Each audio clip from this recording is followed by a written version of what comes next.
Your Sunday. We begin with the latest on the Trump impeachment inquiry. Stunning does not do justice to describe the developments of the week just ended. And the week ahead includes testimony from witnesses central to the question of whether President Trump abused his power and undermined U.S. national security to pursue his personal political vendettas. The president, raw public anger and constant attacks, tells us he understands quite well the likelihood he will be impeached by the Democratic House. His most remarkable statement this past week was this: asking Ukraine and China for election help despite laws that forbid such help.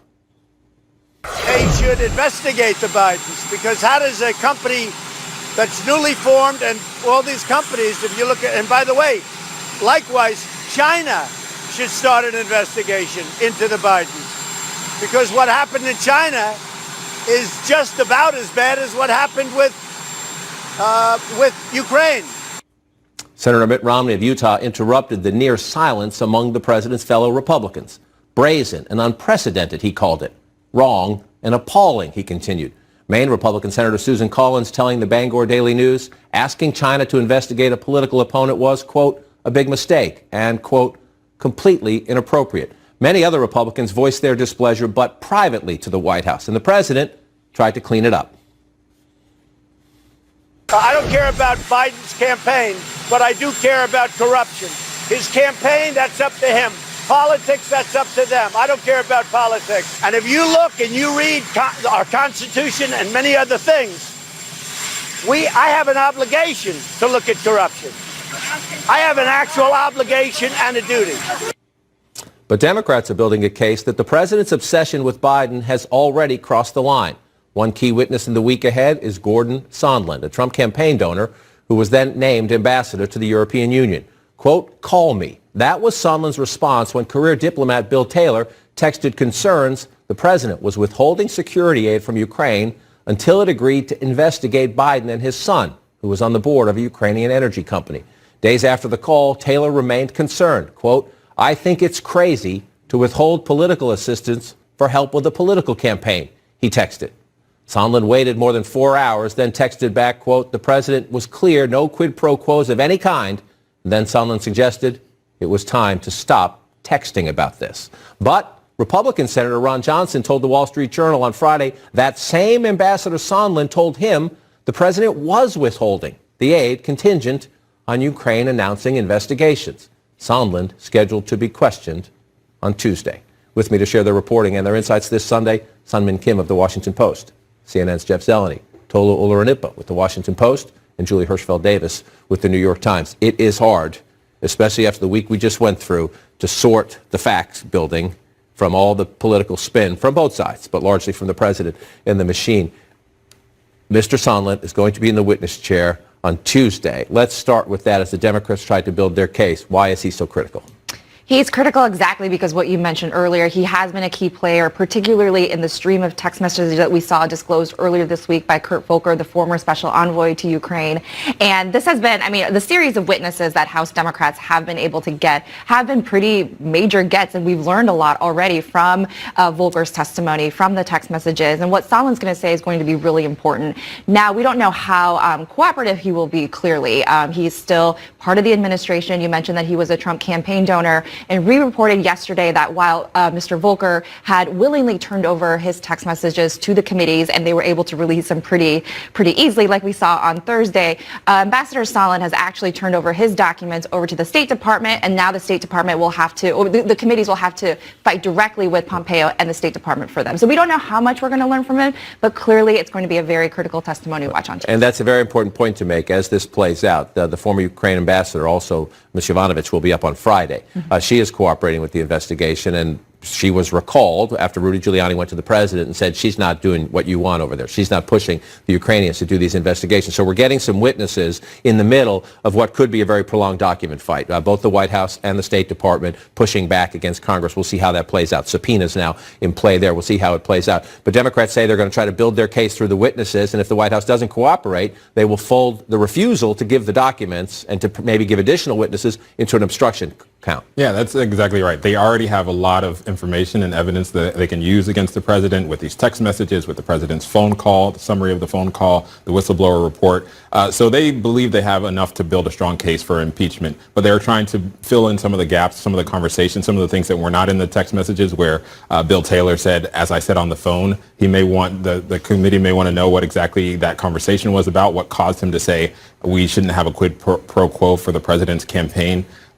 Those are the gaps they're going to be trying to fill in. But even if the president and the administration try to withhold documents, withhold witnesses, they're just going to push forward. I don't think they want this to bleed on for months and months. They want to have this be very narrow, very tight, very focused, and finished relatively quickly by making sure that even if the administration decides not to hand over documents, that they can just add that to the list of evidence and, of obstruction and close shop pretty soon on this. There's been a lot of reporting this week quoting friends of the president, aides to the president, allies of the president, saying he doesn't quite understand the depth and the gravity of this. But he does seem to understand it to a degree in the sense when you see his raw anger.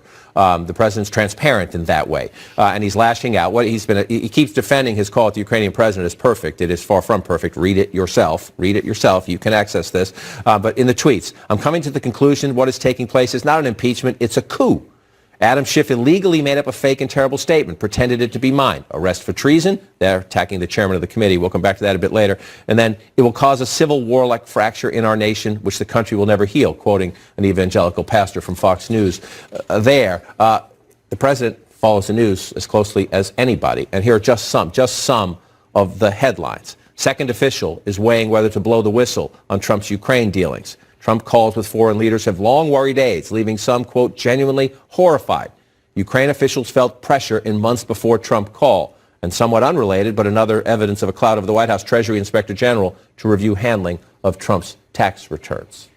I mean, as you say, the sort of piling up of charges and headlines against him is troubling to the president, and I think he feels the walls closing in a bit. This is also, I think, his typical sort of performance art, if for lack of a better term, of wanting to sort of really stoke this fight. He uses those terms treason and traitor, and that people are going to be arrested, and he knows that will get, a big reaction. But he does feel he is in a situation here, and I think this is key to understand, where he knows that he's not just dealing with people inside his administration that he might be able to control, but whistleblowers by definition are people who have gone off the reservation and are saying, I have witnessed something that has gone wrong here and that's an abuse and that people need to know about. He's dealing with House Democrats who are also have no interest in what the president wants or how the White House wants to handle this. They're going to do their own thing, and as Tolu said, they're moving very quickly. And so I think that's why you see the sort of amplification coming from him. But we're also seeing his defense kind of evolve in real time here. First he said, perfect call, nothing went wrong. Now he's starting to blame the Energy Secretary Rick Perry, who we hear is on his way out of the administration. So this is sort of going from I didn't do anything wrong to, well, I had a reason to do what I did to it was somebody else's idea. And despite these daily developments, sometimes hourly developments, the facts still remain the same, as you said in that first phone call. The rough transcript from the White House, that is what is guiding all of this. So he's flailing around this week. He's trying to normalize his behavior. But the thing I was fascinated with is we're only a week essentially into this. We've only had the beginning of the witnesses. So we don't know where this is going substantively or politically. But the Republican defense and talking points are all aimed at Adam Schiff or a vote in the House. It is not on the substance of what happened on Ukraine or China. So the Republicans I talked to, from senators to chiefs of staff, others, they are worried about where this is going. Susan Collins spoke out over the weekend. I assume the president will respond at some point when he sees her comment saying that the China discussion is bad, improper. So Republicans increasingly uncomfortable with And to that point, especially Republicans on the ballot. Susan Collins is up for re-election next year. Very hard to understand where the politics are going. Joni Ernst in Iowa up for re-election next year. Listen to this answer. Tell me, do you find this directly responsive to the question? Where is the line? When are you guys going to say enough and stand up and say, you know what, I'm not backing any of this? I can say yay, nay, whatever. President is going to say what the president is going to do. It's up to us as members of Congress to continue working with our allies, making sure that we remain strong in the face of adversity. You can say more than yay, nay, whatever. You can say more than yay, nay, whatever. You can stand up to a president. You remember the United States Senate. It's a co-equal branch of government, the Congress. You can stand up to a president of any party if you choose to.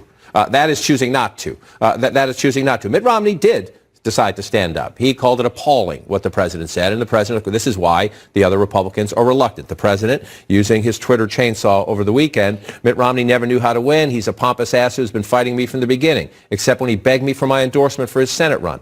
I gave it to him. And when he begged me to be Secretary of State, I didn't give it to him. He's so bad for Republicans. And then he goes on to say, I'm hearing the great people of Utah. The president lies a lot on Twitter. I'm hearing the great people of Utah are reconsidering their vote for pompous Senator Mitt Romney to be a big mistake. I agree. He's a fool playing right at the end. It says impeach Mitt Romney. You can't impeach a senator. It doesn't work that way. I just want to show Matt Visor tweeting a picture that Senator Romney tweeted out over the weekend asking who's having a better Saturday. Senator Romney spending time with his family there, and he has a beautiful family. But to this point that if you're another Republican and you're thinking of speaking out, this is the president sending a signal. If you're going to do it, be prepared. Exactly. I mean, and Senator Romney, I think, has the support of the great people of Utah. The president, actually, it's one of his weakest performing red states because of moral character and other matters. But look, it is definitely sending a message to other Senate Republicans, be it Ben Sasse, Cory Gardner, whoever, perhaps don't go there. That doesn't mean that a lot of senators believe what Mitt Romney's saying. They're just not saying it out loud. We'll see if that changes. Right. What you hear privately from them is very different from either what they say or more often what they don't say. Well, they won't say anything. A lot of them are in hiding. One Republican noting the other day, a lot of primary deadlines haven't passed yet in the states. These people are a little nervous about getting out there. Up next for us are the Democrats up to the impeachment challenge, including this. He should resign from office in disgrace. And frankly, they should look at him for treason because he is making up the words of the President of the United States. All but 9 of the 235 House Democrats support the Trump impeachment inquiry. Their resilience is being tested, especially those from competitive districts. Instead of fixing healthcare and lowering drug prices, Slotkin votes with the radicals for endless investigations of President Trump, wasting tax dollars. Instead of working to create more jobs, Slotkin wants more hearings. One Democrat is most under fire, the Intelligence Committee Chairman Adam Schiff, who's leading the inquiry. He began the first hearing with what he called a parody of the president's July phone call with his Ukrainian counterpart. Shorn of its rambling character and in not so many words, this is the essence of what the president communicates. I want you to make up dirt on my political opponent, understand lots of it. You know what I'm asking, and so I'm only going to say this a few more times, in a few more ways. And by the way, don't call me again. I'll call you when you've done what I asked. Now, that was Schiff's parody. He could have just quoted the president. He chose not to. Schiff also did not proactively disclose that the White House whistleblower came to the committee staff for advice. The New York Times was first to report that, and Republicans who can't really defend the president's conduct here now have a new talking point. Now he met with this whistleblower and lied to the American public. Every time they have attempted a coup, there's been one common denominator, the lies and deceit of Adam Schiff. There's a lot to unpack every time anybody speaks on this story, but that the House Republican leader embraces the president's idea of coup. You can be critical. You can say the Democrats are way out over their skis on impeachment if you want to make that political argument. He serves in the same building as them, and the Constitution gives them this power. You can argue about whether they're doing the right thing or not, but to embrace the coup language, sorry. It's really striking, and I think we're obviously going to hear a lot more of this because the president is setting the tone, and that's the language that he's using. What we're seeing here, I think, though, is what we saw during the Clinton impeachment as well, which is Republican attempts to really demonize the people who will be the impeachment managers should this go forward in the way that I think we all expect it is likely to do. They're demonizing Adam Schiff, and frankly, Chairman Schiff has given them some reason to do that, or some excuse, something to hang their hats on as they try to do that. I think the point that he was trying to make in that statement that you played is, you can't make this stuff up, but so you shouldn't make it up. You don't have to, right? And I do think that the fact that his office knew about the whistleblower complaint and he didn't find a way, even though the situation is very technical and there are a lot of legal nuances when there's a whistleblower, to actually come out and proactively say that they were at least aware of this on the front end has given Republicans an opening to go ahead and criticize him. Democrats know that they have to be really careful and as close to perfect as they can be if they want this to be an effective process. Especially if you're trying to get independents and Trump voters to listen to you, to open their minds to at least listen to you. You have to be near perfect. I would argue Democrats need to be near perfect. And you saw the ad at the beginning, the Republicans, the Trump campaign, running against Democrats from districts either that the president carried or ran very strongly in 2016. Alyssa Slotkin, that was the ad against her. She had a town hall the other day where, yes, this came up. The issue that got to me was this idea that the president, the most powerful man in the world, reached out to a foreigner, a foreign leader, and asked him to dig up dirt on an American, on a political.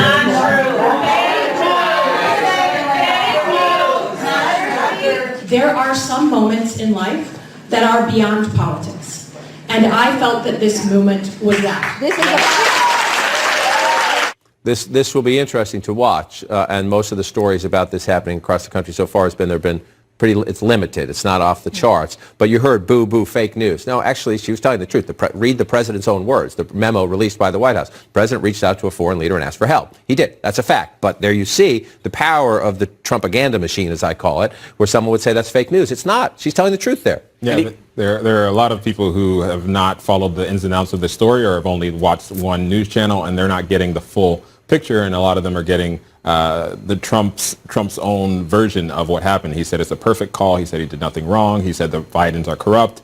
So it's up to Democrats, it's up to some of these Democrats in swing districts to tell their voters exactly what happened, to say why they're supporting this impeachment inquiry, and to make this impeachment inquiry something that translates to the American people. If it becomes so technical and gets bogged down in the details, it'll go over people's heads. So the Democrats' charge here is to not only be near perfect, as you said, but also to be able to translate this to the American people in a way that they can understand. What's been so interesting, too, because the Washington Post did send reporters to about 9 Democratic town halls to try to gauge the reaction of the voters and how these vulnerable members were responding to kind of the pressure from the voters in their swing districts. And right now, we haven't yet seen, it's still early, but we haven't seen major signs of a political backlash. Sure, Alyssa Slotkin gets booed initially, but then she leans into her position. She defends her position, and then she gets a round of applause. And that's a lot of what the reaction that we've seen. And while it took a relatively long time for these swing members to embrace this impeachment inquiry. Now that they've embraced it, they really are defending it. And you saw her do that. Another congressman took, 15 written questions on impeachment only. Max Rose in New York, he began his town hall by defending his position. So for now, despite Republican pressure, we're not seeing them back off that position just yet. And Democrats are unified in this as well. I mean, they were not at the beginning. So that's one thing that's changed over the last 2 weeks. Right, they'll hold it. It's going to be fascinating to watch as we go through this, the politics of it. The substance to me is most important, but we'll watch the politics too. More on the impeachment inquiry ahead, including the spotlight on the vice president. Next, though, our Sunday trail mix and new questions for Bernie Sanders. A big development in the 2020 campaign. Senator Bernie Sanders back home in Vermont after 3 days in the hospital for what his staff initially said was treatment for a blocked artery. But on Friday evening, this from Sanders' doctors, quote, after presenting to an outside facility with chest pain, Senator Sanders was diagnosed with a myocardial infarction. In other words, a heart attack. Now, why the campaign waited 3 days to acknowledge that is one question. Just when we will see the 78-year-old senator back on the trail is another. Senator Sanders promising that will be soon. Hello, everybody. We're in Las Vegas. I just got out of the hospital a few hours ago, and I'm feeling so much better. I just want to thank all of you for the love and warm wishes that you sent to me. See you soon on the campaign trail. Thank you all so much. It really made a difference. They handle this right, wrong, somewhere in the middle? I mean, the reality on Friday evening, basically they said that he had a heart attack after he was released. So no, there were 3 days of really limited transparency from the campaign. He's 78 years old. So no, they didn't. I mean, of course, our thoughts and best wishes are with Senator Sanders, and by all accounts, he will return to the campaign trail. But the advisors I've spoken to said they're not sure when, and the biggest question is, will he be able to campaign as vigorously as he had before? And he had a tough schedule. I mean, few people hold as many events, with as much energy as Bernie Sanders. But going into this, it is going to be something that he's going to have to show that he has gotten beyond this, not just say that he's feeling okay. So we'll see. But I don't think they were as transparent as they should have been. And this news came just shortly after he had a blockbuster fundraising quarter where he outpaced the entire field. So it's a hard bit of news for the Bernie campaign to take, given that he does seem to have some momentum. There are a lot of voters that are supporting him, but some of them may question whether or not he'll be able to stay in the race. And I think the next few days and weeks And we'll see when he hits back on the trail. He says soon. We'll keep an eye on that. Next for us, it is testing time for Joe Biden. It's Joe Biden's big bet. The American people know me, and they know him. And I'll put my integrity of my whole career of public service to this nation up against his long record of lying, cheating, and stealing any day of the week. But there is a reason the president constantly lies and twists the truth when it comes to his opponents. It works, or at least it muddies the water. In a Monmouth poll released this week, 42% responded probably did when asked if Biden pressured Ukraine to not investigate his son's business. 42% also said yes when a USA Today Ipsos poll asked if there are valid reasons to look into Hunter and Joe Biden's behavior in Ukraine. Let me try this again. There is zero evidence of any wrongdoing by the former vice president or his son. Zero. But Biden knows he's being tested by a president that Biden says is unhinged. The anger there at the end, they changed their strategy as the week went on to get much more aggressive, to get in the face of the president, but also to get sometimes in the face of the reporters, saying make sure you get after what he's doing, not just allow him to say what he's saying. Why the shift? Well, I mean, it's I think an acknowledgement that this is not going away, that the polls are showing that these counterpunches that the president is making are resonating in some cases. As Tolu said earlier, these are very complicated issues. It's a complicated part of the world that most people don't understand. And I think they saw that by trying to hang back and stay above the fray, that was not working. But it is very difficult. We've seen this before with President Trump and people he lashes out at. He gets as much oxygen for his criticisms and counterpunches as the aggrieved gets for hitting back. So, and when they do end up, getting angry and flustered the way we saw Joe Biden in that clip, it seems to sort of undercut the case. Right, and the more even harder. Right, and every time we say here, there's no evidence that Hunter Biden did anything wrong. There's no evidence. The timeline the president uses about the investigations of getting the prosecutor fired is wrong and inaccurate. Among those other quote-unquote media outlets that support the president, they leave that part out. Sorry. I mean, the reality here, though, is this is what Joe Biden has wanted. He's wanted a head-to-head matchup with Donald Trump, but not in this way. So a couple things are going on. One, I talked to a lot of Biden advisors this week. One, if this wasn't about Hunter Biden, it might be somewhat different. But he is someone who, it's complicated for this presidential campaign and for Joe Biden. He has, he's had a long struggle with drug abuse and other matters. He's never been exactly the shining light of the family. And so this is a complicated area of discussion for the former vice president. So I'm told he did not want to sit down for interviews or other things this week because he didn't want to, specifically be asked a lot of Hunter Biden-like questions. But you are going to see a different shift going forward. You could see it on Friday night in California. He met with donors over the weekend in Philadelphia on Saturday and assured them that he's going to be aggressive on them. But a lot of other things are going on in the Biden campaign. Fundraising, he was number 4, and Elizabeth Warren is at his heels. So this is a perilous moment, an important moment for Joe. I put the fundraising numbers up on the screen. This is from the last quarter. He raised a lot of money, but you're right. He's well behind Senator Sanders and Senator Warren, even behind Mayor Pete Buttigieg there. And he was struggling in the polls. Senator Warren catching up in Iowa, in New Hampshire, and closing the gap in some other early states, South Carolina, the exception for Biden so far. So he was being tested in the campaign anyway, in the Democratic nomination race, even before this hit.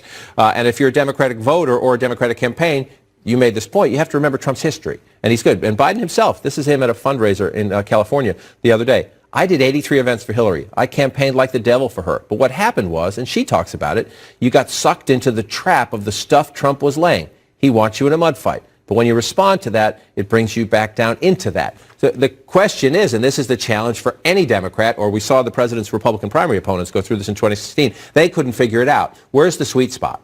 Of pushing back but not getting caught in the mess. And that's exactly the challenge for Democratic candidates, because not just the former vice president saying when us reporters ask about the questions with his son, he's not the only Democratic candidate who's saying, like, don't play into the president's hands like that. That's what he wants you to focus on. We've heard that line actually from other Democratic candidates as well when they've been questioned about their rivals, the issues surrounding Hunter Biden. But it does create an uncomfortable moment for a lot of these Democratic candidates. A couple of weeks ago, or maybe it was last week, Kamala Harris was asked about this. Would you let your vice president's son serve on the board of a foreign foreign oil company? And she just said, probably not. I mean, these are difficult questions that Democratic candidates are faced with because of this whole issue. Right, and so some of them have tried to find the balance themselves. Beto O'Rourke said that's pretty much the same thing. That wouldn't happen in my administration. Then he says, but, or Mayor Buttigieg, the same thing, but we shouldn't be talking about Joe Biden. But they did drop it in there before they said we shouldn't be talking about Joe Biden. So it's an interesting moment for the other candidates as well,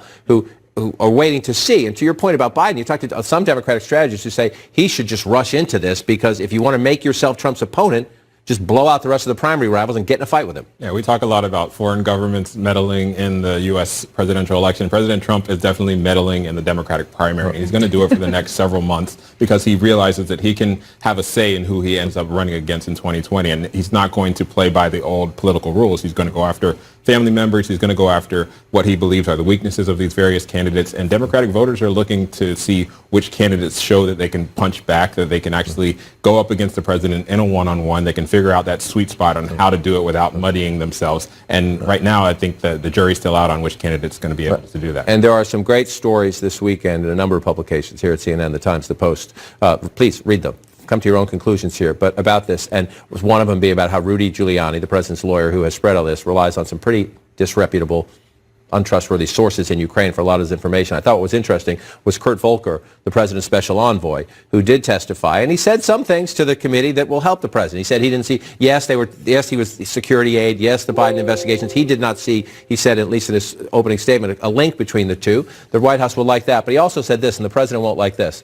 I have known former Vice President Biden for 24 years, and the suggestion that he would be influenced in his duties as vice president by money for his son simply has no credibility to me. I know him as a man of integrity and dedication to our country. Kurt Volker, again, working for the President of the United States. Bill Taylor, a career Democrat working for the President of the United States. They view this whole Giuliani thing as conspiracy whack job. For sure. And there's a reason why that Joe Biden is the object of the president's obsession. There's a reason why he's the object of Rudy Giuliani's obsession. They do see him as the strongest potential opponent running against them. So they did want to muddy him up from the very beginning. And Rudy Giuliani has offered up, just a buffet of conspiracy theories here, which the president has fully embraced. But we don't know the politics of this. It could elevate the former vice president going forward. We're just not sure. It's on shifting ground here. But set that aside, he was still facing a challenging moment in this Democratic primary, which they always expected. They knew that Elizabeth Warren would be ascending. We do not know the future necessarily of Bernie Sanders, the strength of his campaign. But this is a moment for the Bidens that could go either way. And anyone who says they know, it's not true. Right. Just watch it as it plays out. 18 weeks, I think, to Iowa. Watch this as it all plays out. The timing here, the campaign playing out at the same time as impeachment inquiry is a big, giant question mark. Up next for us, all the president's men. The big impeachment questions reach well beyond the Oval Office. The president's conduct is the central focus of the impeachment inquiry, but the questions also involve several of his top deputies. Let's take a look. One is the Energy Secretary, Rick Perry. He's had several meetings with top Ukrainian officials, including the president. He says, his staff says, he brought up corruption. They insist he was not into you need to investigate the Bidens. Perry says he'll cooperate with Congress. He went to the inaugural of the new president instead of Mike Pence. So some questions for Rick Perry. Questions as well for the Attorney General of the United States, William Barr.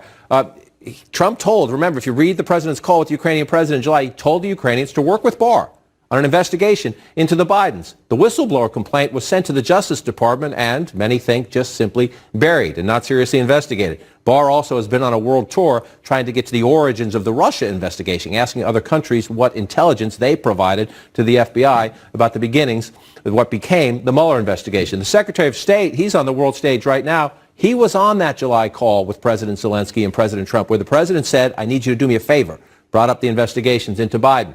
He's the one, Mike Pompeo is, who recalled the ambassador to Ukraine, who will be a key witness this coming week. And here's a question for the secretary. Was he in the loop? Was he aware that Rudy Giuliani was using the levers of the State Department and State Department officials to advance his agenda inside Ukraine? So questions for the Secretary of State as well. Now we come to the vice president. Democrats in the House want documents from him. His top national security advisor was on the call where the president said, I need a favor, brought up the Biden investigations. The president instructed the vice president not to go to the Zelensky inaugural, the story inside the White House being the president didn't think the president had done enough, the Ukrainian president done enough to deserve that.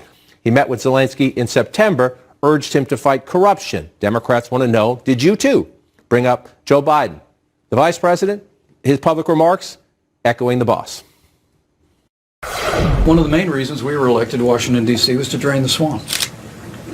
And I think the American people have a right to know if the Vice President of the United States or his family profited from his position. Clearly, in this case, there are legitimate questions that ought to be asked.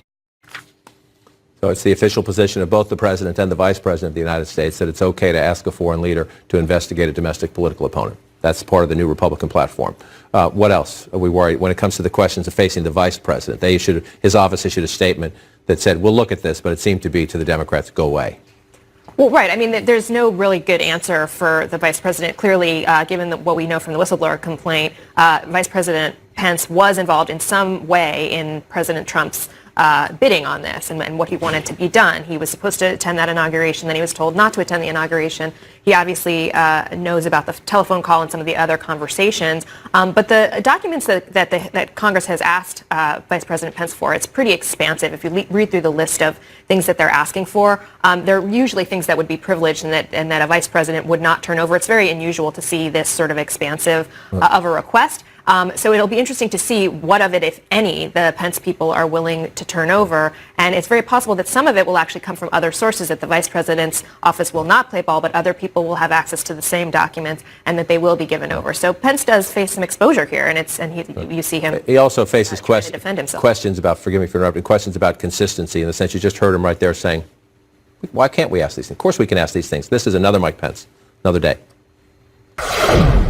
Now, y'all need to know out there, this is basic stuff. Foreign donors and certainly foreign governments cannot participate in the American political process.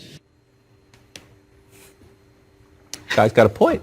That was a while ago. A lot has changed since 2016, including the election, which has caused a lot of Republicans to recant on some of their previous positions. But I think from Mike Pompeo to Mike Pence, there's going to be a lot of questions as to whether or not they do cooperate at all. And if they don't, will Democrats be able to push the message that this is a cover-up? We've seen from the evidence that has come out so far, that has come out of the government, that a lot of it is damaging to the White House. So the Democrats will need to sort of express to the American people that if the White House is holding back more evidence, it's because they believe that there's a cover-up and there's more damaging information that's out there. Otherwise, you could end up in this long legal back and forth trying to get documents, and it can just end up being a cloudy situation where no one knows what's really going on. And you heard it from the Vice President. Secretary Pompeo doing the same thing, trying to muddle your memory, if you will. He said in Athens yesterday about the call with the Ukrainian president, we wanted to make sure they didn't interfere in our election in 2016. It has long been debunked, including by the CIA, that Mike Pompeo once led, that's Putin talking points, that it was Ukraine, not Russia. He's the Secretary of State of the United States, traveling the world, still asking. We wanted to know if they were involved in 2016. He knows they were not. Right. And up until now, everyone's been very loyal to the president without question. We will see if that changes as this impeachment inquiry begins, because this is a new moment. Past isn't necessarily prologue. We'll watch this as it plays out. Up next for us, our reporters share from their notebooks, including the Inside Politics. We'll ask our great reporters, share a little something from their notebooks, help get you out ahead of the big political news just around the corner. Sungmin? So Washington may be swept up in impeachment fever right now, but there might be, dare I say it, a little bit of progress on one major legislative front, and that is the U.S.-Mexico-Canada trade deal. There is a group of House Democrats who are actually going to Mexico later this week to meet with Mexican government officials and local workers there about the trade deal. I spoke with one of the members of the working group earlier this week, and she said, look, we've met with Ambassador Lighthizer since this impeachment inquiry began. The dynamic and the discussions in the room have not changed. We really do want to get this done. We want to come to a compromise with the administration. But that optimism is not coming so much from the president himself. We've seen him actually be publicly downcast about the prospects of USMCA when we were up at the UN General Assembly a couple of weeks ago. He said, I think for the first time, that this deal actually might not get a vote in the Congress, and we'll see who's right at the end. But there is some movement, at least for now. Should get the answer soonish. For nearly a month, Senator Kamala Harris has been advertising this Iowa all-in strategy. Finally, tonight, she actually arrives in Iowa to start doing this. She has a rally in Ames. But some of her advisors are saying she is going to be doing the Obama strategy, focusing all on Iowa. That is simply not a correct reading of history. 12 years ago, Barack Obama, yes, he was trying to do a come-from-behind victory in Iowa, which he pulled off against Hillary Clinton, but he started there early, and he never wavered in his Iowa plan. talking to many advisors to Senator Harris, they believe she's been spooked by Iowa, in one person's words, because of Hillary Clinton's experience there. So now they are trying to revive her candidacy in Iowa, but don't believe that they're trying to repeat the Obama strategy. Had she done that, she wouldn't be doing it a Hail Mary right now. It's hard to repeat anybody else. You got to do it your way. For sure. Tolu? Well, this past week marked the one-year anniversary of Jamal Khashoggi's grisly murder by the Saudi government. We spent the past year trying to get to the bottom of what happened and also trying to see how the U.S. government would respond. And we have seen President Trump really rehabilitate the image of Mohammed bin Salman, the leader, the crown prince there in Saudi Arabia over the past year, and not really punish him at all for what our reporting shows he basically ordered this grisly murder of a Washington Post columnist. We're expecting the Trump administration to be heavily represented at the Davos in the Desert event later this month, showing in pretty stark imagery how much the Trump administration has welcomed the Saudis right back into the global stage. So we'll be watching as we talk about the president's discussions with foreign leaders. His discussions and his relations with the Saudi government is going to be something that will be heavily in focus in the weeks ahead. Those are transcripts the public should see, those phone calls, but I suspect we won't. Julie? Well, this past week we saw President Trump sign a proclamation that essentially would bar immigrants who couldn't pay for their own health care from staying in this country. This came just a few days after I reported, along with my colleague Mike Scheer, about the president's more extreme ideas for preventing immigrants from coming across the southern border, everything from shooting at them to digging a water-filled trench with potentially dangerous reptiles inside.